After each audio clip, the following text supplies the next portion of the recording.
Hello, and here we are back on the battlefield in Total War Rome 2. This is the settlement of Ancyra, and this is going to be a 4 versus 4. On attacking, we've got a fun combination of factions here. We have Rome, Arverni, Carthage, and Macesali. Rome is being commanded by Reaper 8675309. Let's see. Arverni here is being commanded by Axe Minister. Carthage is being commanded by Beastmaster. And Macesali on this other side here is being commanded by Silent Fart. Now defending as Bowie, we've got Dave the Vassal. Seleucid being commanded by myself. And Galatia being commanded by Mexi, with Kush being commanded by Pedro. So this is an interesting map here. You could see that, being a 4v4, it's very compact in this map. That's personally one of my reasons that I'm not a huge fan of this map. It is very, very small, very compact when it comes to defending. You just don't have a lot of room to deploy your army, and especially if the attackers bring a bunch of artillery or something, you're kind of sitting ducks. Your stuff is very clumped up typically, so it makes it very hard to kind of keep troops going towards the front lines. Let's go ahead and get this one started. So, being that there was a Rome on attack, it absolutely was one of those things that kind of just goes hand in hand, that Kush is on defense, you know what I mean? Rome is such a heavily armored faction and so good that having a faction like Kush with their armor-piercing gear to counter that is just, you kind of have to have it almost. Galatia here, Galatia is one of those, it's one of those factions where their mid-tier infantry is just very, very good. Their mid-tier infantry is some of the best in the game. Those Galatian legionaries here are just disgusting. They easily beat things like Thorax Sword or Bloodsworn, things like that. Seleucid is known as one of the top factions in the game, just for the fact that it has so many options all across the board when it comes to high-tier infantry, mid-tier infantry, low-tier infantry. They have hoplites, they have pikes, they have thorough spears. Their cav is some of the best in the game. They've got like the Hellenic cataphracts and the Agema cav. Things like that are just very good. And they've got the Syrian archer, which is one of the best archers in the game, and they can bring all 4 of them. Both Galatia and Rome can bring Syrian archers, but they can only bring 3 each. Now, Rome, everybody knows how good Rome is. Rome's one of those factions. It's just all the way across their infantry spectrum, they are very good. Their low-tier infantry is very good. Their mid-tier is very good, and their high-tier is very, very good. Arverni is an interesting faction. They have very good infantry. Their chosen swords are just very, very good, very cost-effective mid-tier infantry, and then they get Oathsworn as their top-tier stuff, which is these guys right here, which are very good top-tier infantry. One downside, they can bring 4 Gallic Hunters, which are they have like stock and snipe, but the downside is that even though they have 150 range, they're not the best archer in the game. They will lose hard to a Syrian archer. Carthage is a faction that I don't know how I really feel about it. It just always seems like their army is very hodgepodge, because most of their army is very mercenary oriented. So, like Libyan infantry is some of the standard infantry they get, but a lot of it's, mercenary Italian swords, mercenary Italian swords, stuff like that. Mercenary Samnite warriors, I think he had a couple of those, back here. Mercenary Samnite warriors, which are really very heavily armored. They have 95 armor. and then the mercenary noble fighters. But it just seems like you're always kind of, I'm going to get 3 of these, and I'm going to get 3 of those, and I'm going to get some of these. Oh, look at that arty hit on these thorax swords here. Not a huge, like, because of the drawn-out line, they only got, a couple kills out of that. But it still is painful. I'm really happy that he can't see this right now, because if he could, that would be a really juicy target. But what we're trying to do, we're trying to finish off his arty. Pedro's artillery is here and was able to get some really good shots over, and he took down multiple of these, and then I'm using mine to help finish off this last one. Yep, there it goes. Now, Arverni's got a couple guys here, some Celtic warriors and Levi Freeman, but Kush is getting some really good side shots onto him. As you can see, we do have a sally out with Galatia come out here. Well, that was a weird kind of lag there. And then my Cavs coming as well, along with some Kushite slave infantry. Rome is now landing. He's got some Hastati here. And then he was pushing the gate with some Hastati as well. But Kush had pushed out some of his slave infantry to stop some of this infantry from running up. More Hastati moving towers, some Celtic warriors from Arverni, and some Evocati cohort going in. Evocati is a very good unit for Rome here. So we've got the Galatian legionaries here, about to go up against these Evocati cohort, but they are engaged at the moment with some chosen swords. Then on this side, you can see Carthage has got some of his Libyan infantry going up with some Galatian swords helping stop that. Those Galatian swords won't last too long because that Libyan infantry is just a better unit. Now on this side, Masacely kind of slow pushed up. You see he's starting to get in. He's got some Desert Legionaries cohort and some slave infantry moving towers up. And then over here, he's looks like he's about to land a slave infantry on the Celtic Bastion Ballista. He also moved up his African Ballista, which was sitting a little further back. I think just trying to stay away from arty fire. Well, we'll come back to them. Doesn't look like they're getting too crazy. Now over here, this was getting really concerning for me because I was defending over here, and I noticed that, this unit of Galatian swords was starting to get chewed up here, and Galatia's Celtic slingers were really wide open. He's getting some good shots into him, which right now you can see are just really good back shots. But you can see the Galatian swords are wavering and about to break, so these Celtic warriors and Libyan infantry are going to be open. And here comes the Carthaginian archers. They've got some really good targets to go after here. Because kind of either way we go, they've got back shots. You can see there's the Celtic slingers trying to run away. I'm trying to get my thorough spears to, get into contact with these Libyan infantry to stop them. Over here, the Evocati cohort and the Galatia, or in the Oathsworn already. Wow, Oathsworn in the combat already. Maybe not a bad idea because there's not a whole lot of archers firing down on them at the moment. Although they have lost about 50 guys so far. So we got Chosen Swords, Evocatis, and Oathsworn all eaten into Galatia's defense here. So we are really just trying to bring our cavalry kind of around and try to stretch this defense as much as possible and make them commit units to seeing off our sally out. Make them think about it. The more you can kind of make them micro, the more mistakes they're more likely to make. Masacely is still kind of taking his time here. Man, this battle was very intense. It was extremely close, even for how... It's not a very long battle. I think it was only 35 minutes.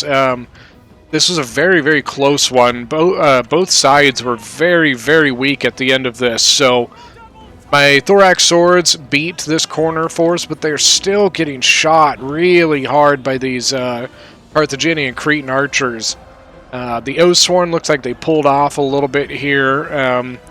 I think maybe they were getting some side shots. Galatian legionaries taking on the Evocati cohort. I'm not sure what the formation is here for the Evocatis. This really isn't going to do anything for him. If you look at it, only like 5 guys are fighting here. And then right down in the gate, we've got an Evocati coming in against some Shotel Warriors. The Shotel Warriors, in the end, are probably going to get the better of that. A lot of really good archer shots here from Kush going into the Arverni Gallic Hunters and the Roman Auxiliary Syrians. So you could see, this is what we were talking about exposing the attackers' flanks. I am bringing my cav, and I'm going to go kind of a wide loop this way. As you can see, Kush is coming in to engage the infantry on the flank, and I believe Galatia eventually comes in around as well. But you can see there's a massive gap between the infantry of Rome here. I might, it's one of those things that are like, here you might take some Pila throws here and there, but you've got plenty of room to get around. And look at this. He's got a unit coming this way, and he's trying to adjust it, but they just don't have the speed to deal with this. He's got a really good, jabby toss in, got a couple guys off, but once again, it was a long shot. So here I am, and look who's completely exposed. The Arverni archers and the auxiliary Syrian archers. Rome really left that open. And I don't think Arverni had any idea that he was coming. I think he was, hoping that Rome was going to be able to protect that flank. And, with all these Roman units, I can understand why Arverni didn't expect cavalry to get to his archers. So I'm moving my archers. I'm trying to get through and get into the Roman archers, trying to break these Gallic hunters. On this side, more Carthaginian infantry coming up, and he's threatening this flank here, which is really smart by him. It's making me have to kind of hold like an L formation here just to compensate for the fact there's this tower in. So I took my cav and I took it through the archers and into the back lines of the units that were defending against Kush's infantry here. So it's allowing Kush to push a little further in, because some of these Celtic warriors and some of these Astati are starting to break. Celtic warriors are broken here. The cav for me is up at 125, and here comes the Galatian cav, the noble horse Jin, and then the mercenary Cappadocians are starting to hit the flanks of Rome there. You can see way back here, Arverni did not want to lose his artillery, so he left it all the way back here to make sure that it didn't get sniped. Pedro here is kind of notorious as a very good arty sniper. I don't know how he does it. Got the arty from Masacely coming in, trying to break open a hole in the wall here. I think so that he can break a hole in the wall, but then flank it with siege towers. It's a good idea. Get multiple lanes of, avenues of approach into it. Using my throw spears to shoot into some of these Evocatis. Probably not getting a ton of kills there, but it's keeping them honest. He's taken some of the chosen, or Arverni's taken some of his chosen swords and bringing them in to basically just shut them up. But you can see Carthage's archers are getting a really good back shot into my thorax swords here. I did move my pikemen in, basically because since his archers are all the way over here, I can get these pikes in and help basically break these units a little bit faster. But you can see a lot of archers coming this way. We've got 1, 2, 3, 4 archers just there. So I'm going to have to be careful with those pikes there. Here in the gate, Rome and Arverni are making a lot of progress. They've really gotten a really good foothold here on this gate. You could see the cav was eventually dealt with. Mine's at 175 kills. I used it to chase down a lot of the units that were broken but not shattered, so they still had the potential of coming back. Now Kush is doing a really good job here with his archers, basically zoning out a lot of the others, and I think that's why the attackers moved a lot of their archers over to the side here. Really nice shots coming in. So I took my Royal Peltis and I decided to go ahead and put him in this spot to help kind of break through some of these Evocatis and deal with... the Oathsworn will beat the Royal Peltis, but it's better than a Thorax Sword. So, and now we have a Noble Fighter coming in as well. It's 146 men. Trying to use the Royal Peltis to help counter that, but you can see the Oathsworn are now gonna have a really good flanking shot here. You see, I believe I pulled... Yeah, so I pulled the pikes off. They were starting to get shot, and I didn't want to leave them there.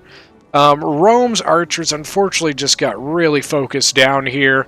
He does still have another unit there, as well as the Carthaginians, that are still getting fantastic shots on my men.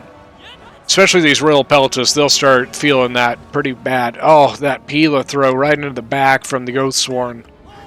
Trying to get my archers in a more advantageous position here to kind of counter off the Carthaginian archers. Cecili's still kind of slowly going. He's finally kind of pushing in through this breach. Levy Freeman helping hold. Got some slave infantry and now some Celtic warriors. And now on the flank here, you got the Desert Legionaries climbing the towers. So these sword followers are probably going to have to go deal with that as soon as they can. And then you got another sword follower here helping back up the Levy Freeman. So it looks like what he's going to do now, Silent Fart's going to come in here and basically flank the defense for that breach. Alright, more Roman archers here. Now, I think what happened here, I think Rome was expecting that Carthage was going to help him take on the Syrians, which they may have been able to do. But Carthage's archers are still focusing over on this side, getting really good shots. But now the Roman archers are left very exposed all by themselves, getting focused by 4 different archer units. But you can see Arverni has now brought his Gallic hunters over this side, so at the moment, there's a huge archer presence on this side, which is going to make it very hard for me to use things like my pikes or my Royal Peltas, because you can see the Royal Peltas are already gone because they took a combination of 2 elite units and archer fire. Now, Kush looks like he's doing okay here, but Rome and Arverni have really pushed in on this corner here.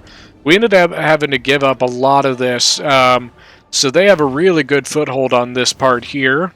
And then Carthage is now getting a good foothold as well. What we basically are trying to do now is basically hold this choke point here, and then this final, this middle one here. Kush is still looking pretty healthy. Galatia still has his cav outside. His gen is at 71 kills. I still have some pikes left. I think I have pretty much almost 2 full units of pike. Then some thorough spears. Right now my thorax swords are in combat with the Samnite warriors.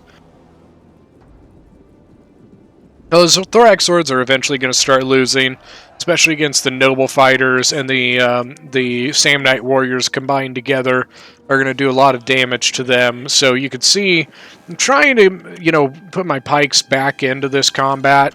I'm hoping that because of this angle, they might be able to kind of brave this a little bit.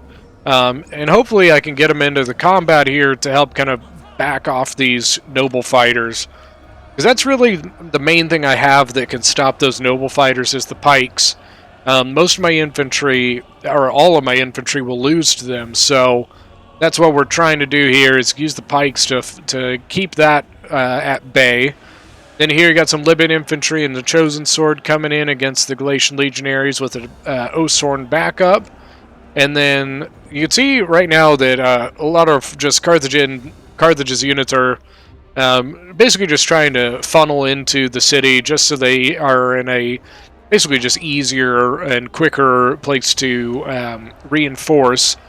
Kushite slave infantry about to lose here against the Chosen Swords. And then got a armored legionary going up against a Shotel warrior. Looks like here the Shotel warrior's losing a little bit, but he does have another Shotel warrior behind it. Galatia ended up bringing his gen back into the settlement. I think he basically realized there wasn't really anything to go after here at the moment. The pikes are now kind of in combat. Sometimes these like angles that you get in here are just a little awkward. So they're basically here, but really the main thing is it's basically keeping Carthage from being able to just shove in a lot of his more higher quality units to come, defeat my units. So even though they may not be getting kills, they are zoning out a lot of Carthage's stuff. But as you can see, here comes a lot of that arrow fire that Carthage still has. I just, the situation I was in here, I could not get a very good angle on his archers. I just couldn't get a good spot.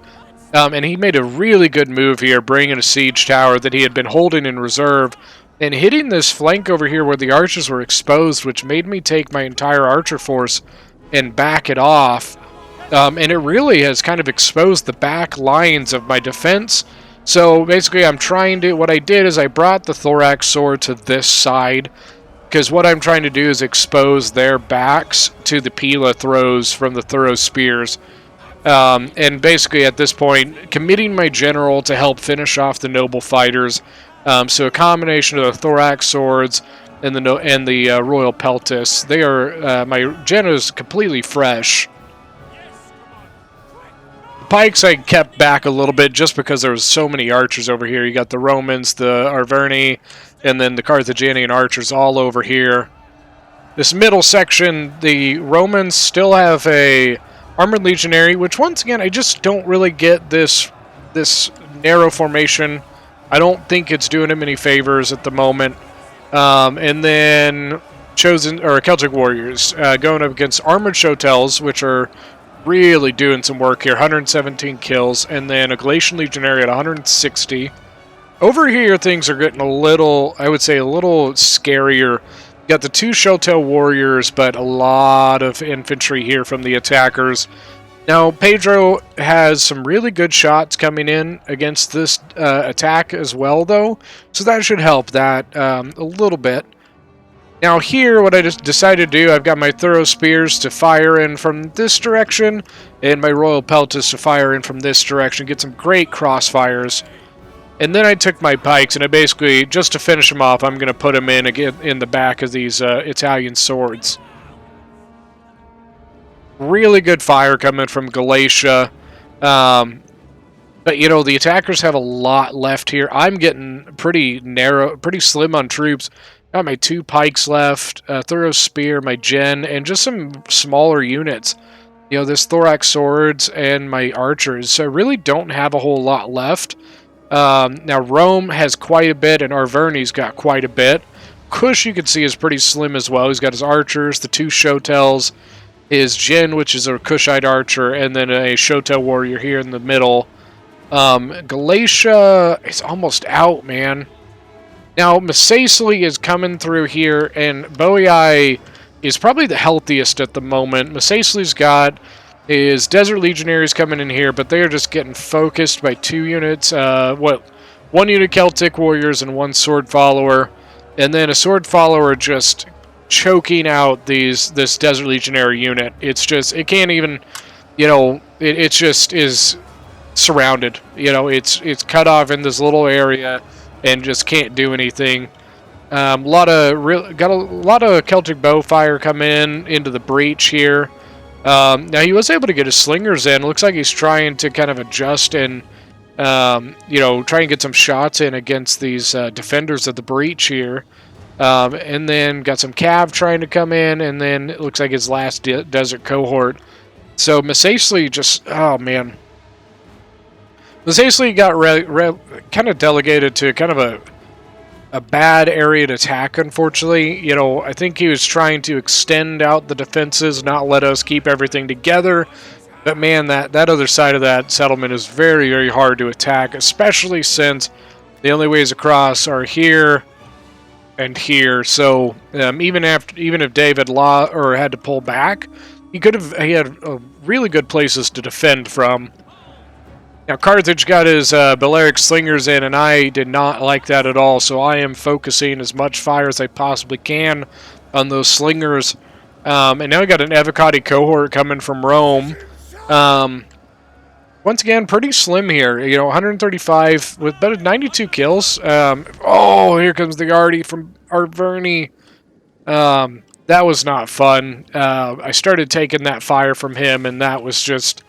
it made me kind of have to adjust a lot of my defense. My Gen was getting hit hard. Look at that. Oh, You know, I think he was a 137, I think. Oh, look at that. Just the kills registered there.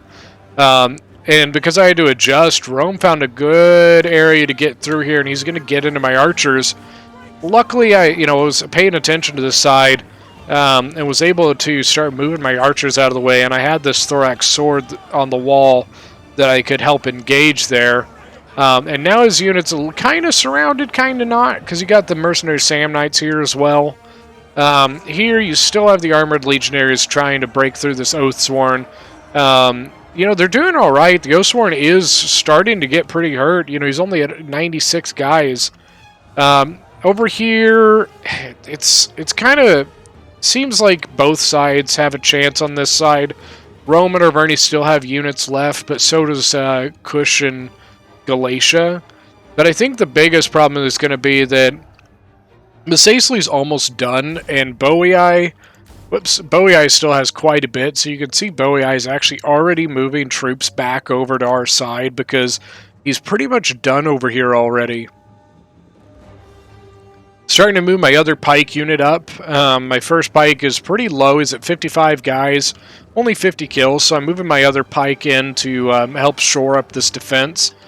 They were getting really low on troops over here. They were asking, hey, anybody have troops? Anybody have troops? Oh, and look, Galatia found a target for his cavalry. Arverni's trying to run away his Celtic ballista to get a crew to get it away. But Galatia was able to get in there. Galatia might lose his gen here, but being able to shut up the ballista is really worth it. Well, we were pretty pretty late into the game, and so getting rid of that ballista is very, very integral to our defense. So you can see he's just trying to focus in on that ballista. Auxiliary archers trying to shoot into the Showtail warrior and Celtic slingers over here.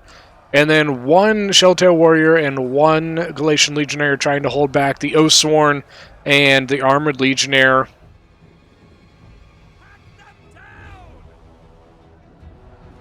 Pushing my other pike unit in here into this spot to help kind of finish off these Samnite warriors. I had taken the small thorax sword I had left, I put it on the wall and moved it over a little bit to get in the sides around here. And so this the Samnite warrior is surrounded on all sides. You got pike on one side, thorax swords on the other, and then the thorough spear in his back. Look at that. That's a cool picture right there. And we got a Libyan infantry, 160 men still left in that. And looks like he's got a couple units that probably came back from running away. An Evocati cohort and a Samnite warrior. And then his gens coming over. I think they were trying to triple team the Galatian general to try and kill him. Only 25 guys left, and I think he's still alive. 299 kills. 300 there, and he probably is going to kill the Roman gen here. I don't think he'll get the Carthaginian gen, but he got his worth out of that general. 306 so far. Gallic hunters here, 51 kills on them. Then I think Carthage's archers are out of ammo. 181, 178. Yeah, they're out of ammo, and then his infantry's pretty much shot. Libyan infantry still, and then the Samnite warrior, which I think he tried to basically adjust how they were engaged. Most of my archers are, I think at this point I still had a little bit of ammo left. And what I'm trying to do now is get into the back of these armored legionaries with my archer fire. And now you can see Bowii's Celtic bows are getting into it as well. Yeah, Misacli's pretty much done. I think he was, trying to open up maybe another spot here. And then he's got his gen and his tribal slinger. Oh, I think he's going to get it. Yeah, so he opened up a second breach, just making the one breach bigger. So Bowii's got 3 units over here defending it, and then he's got 2 units coming across here. So yeah, now you got Boii coming over. That really kind of was what kind of broke the back was Bowie I had so much left that even though I've got so little infantry left, so does Kush and so does Galatia. Like we on this side of the settlement, on both sides, we just knocked each other's teeth out. You know, it was one of those things that without the Bowie I reinforcements, you know, they had a very good chance of breaking through a lot of this. I think Carthage probably regrets using all that archer ammo over here on like the thorax swords because it left him with nothing to take down the thorax pikes over here. But he did get a lot of kills on my early infantry though. So I mean, it's I think one of the never-ending debates of this game is, you know, what is worth shooting with your archers. You know, some people say kills are kills. Some people think you shouldn't waste archers on really anything but high-quality units or, you know, really good angles, pikes, you know, other archers, things like that. So, my Peltist Gen is up to 207 kills. And what I'm doing, I'm going to try and come and take this gate just to keep it, basically to kick them out. And Beastmaster was telling me he accidentally forgot his pike unit. He forgot that his pike unit was way at the back here and was looking around at his army to see what he had left and realized that he still had a pike unit left. Our Verney is still doing really good over here. 220 kills with the Gen. Chosen Swords at 182 as well, so well done there. And then Chosen Swords over here, 156. And then the Skitarii Cap trying to get through and do some damage as well. But, you know, Galatian Swords, they might have some luck with it first, but got some reinforcements from both Bowie and Kush coming to help with that as well now. Carthage charged into my Gen here to basically try and keep me from fully capping the gate so that he couldn't get in. So he charged in his out of ammo archers. So I was like, I mean, okay, I guess I'm just gonna try and kill archers and now get charged in the back by Cav. Silent Vard had taken his cavalry all the way around the side here and got it in through the gate that they control over here. So yeah, my Gen is just trying to fight off as much as he can. Galatia sent in his Syrian archers to take on the armored desert cavalry.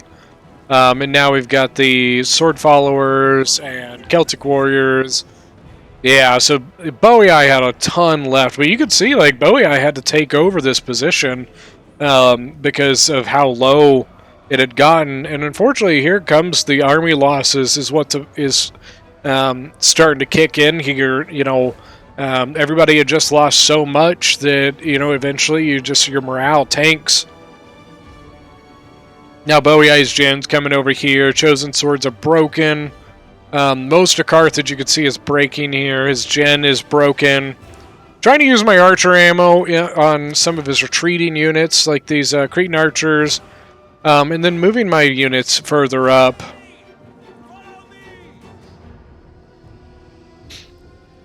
So as you could see, like, you know, at this point the game, you know, the game is pretty much over. You know, there may be some stuff left, but you know, for the most part, you know, everything is broken and running away. As you can see, some of it is starting to kind of, you know, come back from routing, but it's just so small. You know, Cretan archers that are very depleted, 77, 102. He's got his Gen, who's lost 5 guys, a armored desert cav, and then his pike. That was the most painful one, was the 160-man pike unit that just never got a chance to go into combat. You know, they're wavering still. I'm amazed they haven't broken. So we're trying to move as much of our stuff forward here, just to try and finish them off.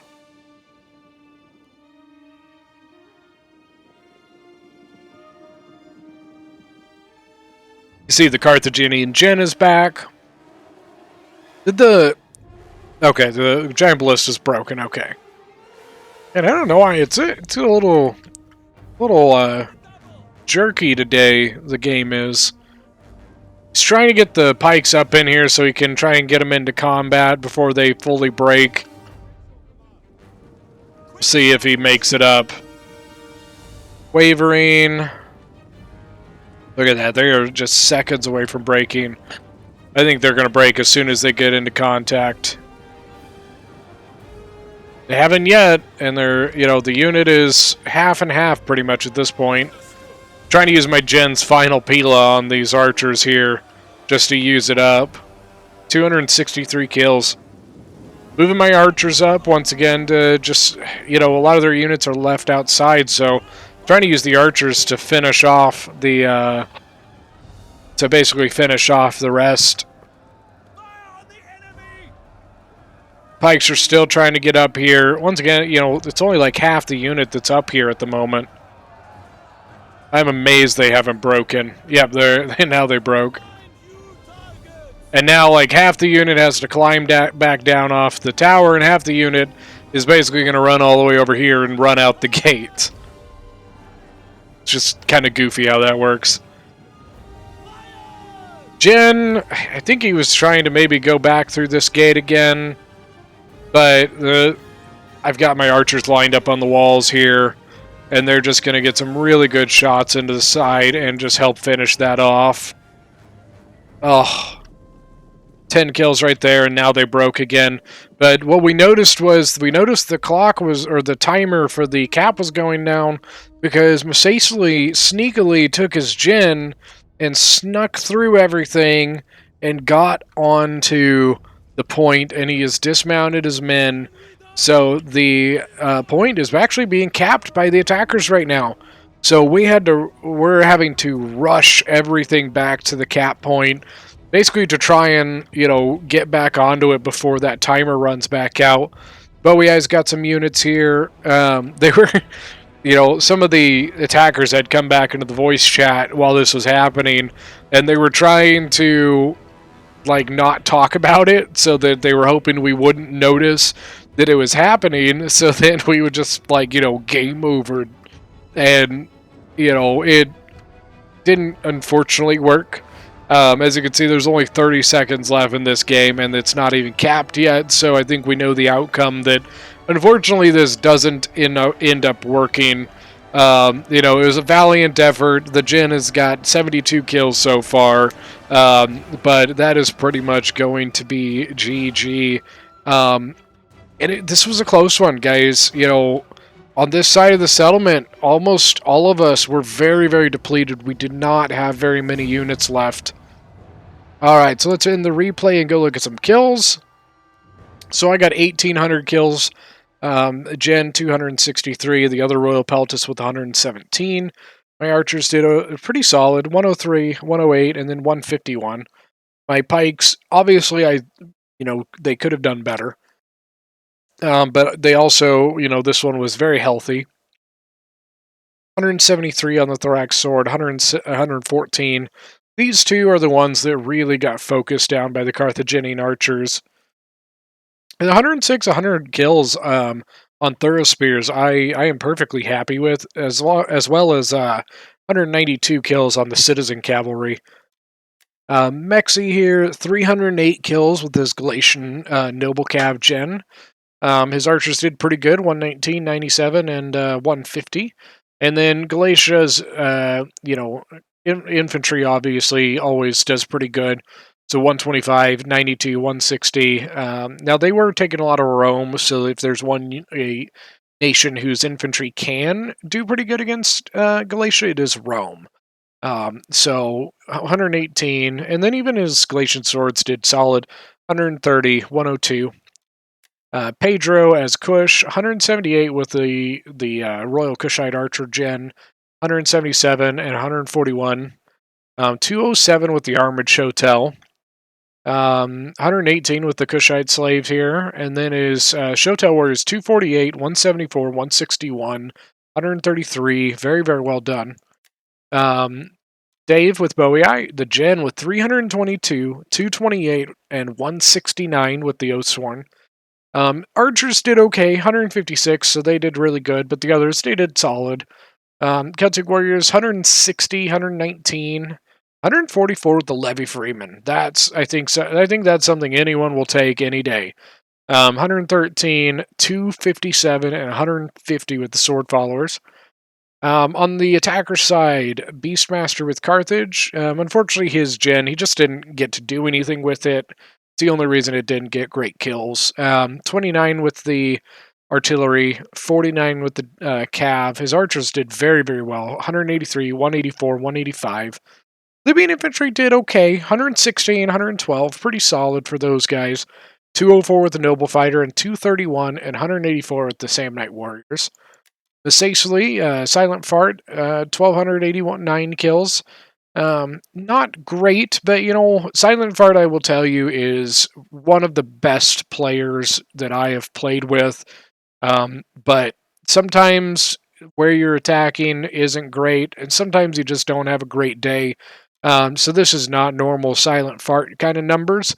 But I can testify to the fact that he is a very, very good Rome 2 player. A lot of stuff I learned came from him.